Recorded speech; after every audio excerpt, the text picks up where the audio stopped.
Sveiki, dabar yra 7 ryto, ką tik nusileidom į Frankfurto oro uostą, laukiame kelionės į trąšų gamyklą. Iš tos kelionės tikimės pamatyti, kaip mūsų maišo mikriukus. Vietoj profi kombi padarysim mikriukai žiobakai.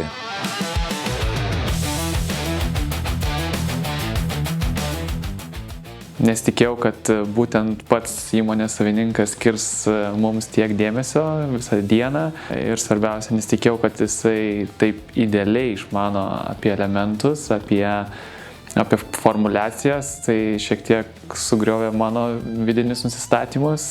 Tiesiog mano įsitikinimas buvo, kad chelatizuoti elementai šiai dienai yra kaip ir geriausias sprendimas vien dėl to, kad jie mažiausiai reaguoja su pesticidais, su kitais elementais, kad neskyla vandenyje, nėra tiek lepus pH-ui, vandens kietumui ir kitiems dalykams. Tiesiog, kad chelatizuotas elementas, jo gauna greitai augalas tada, kada reikia.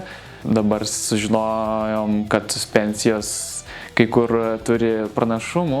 Chelatas, jisai irgi turi daug privalumų, juos nėra, kad čia jau taip paėmė ir supeikė, bet jisai yra elementai, maistiniai elementai, kurie skirti pakankamai trumpam trūkumo pašalinimui. Tarkim, tu nupurškei chelatų, 5 dienas tikrai augalas gaus tą reikiamą kiekį, viskas ten bus gerai, bet tai bus labai toks trumpalaikis poveikis, bet, pavyzdžiui, jeigu nori ilgalaikio poveikio, tęstinio poveikio augant augalui, tuomet gal yra prioritetas panaudoti suspensiją.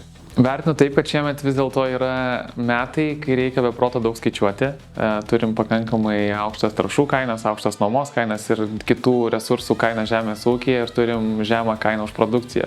Iki šiol amino rūgščių naudodavom labai simboliškai arba mažai naudodavom, galima sakyti taip, bet jeigu kalbam apie mikroelementinės trąšas, tai tuos pagrindinius elementus, tokius kaip manganas, cinkas, mes naudojam. Mes labiau profi liniją naudojam, bet tai ir vis tiek, tai yra Lebosol gamyklos produktai, bet daugiausiai tai vienanariai produktai, tarkim, profi bor, rapsams.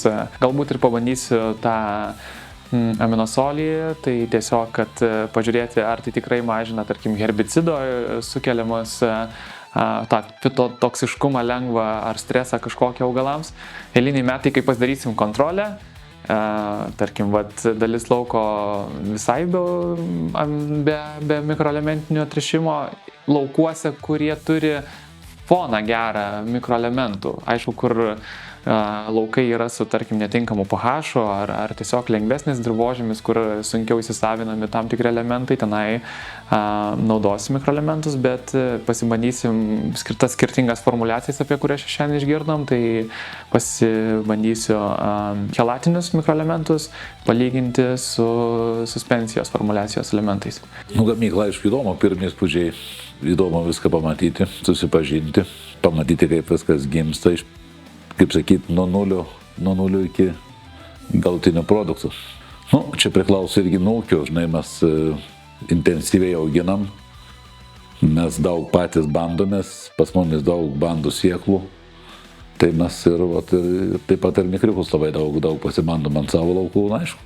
Kaip aš sakau, reikia visiems purkšti, nes viskas yra tik į pliusą, ne į minusą.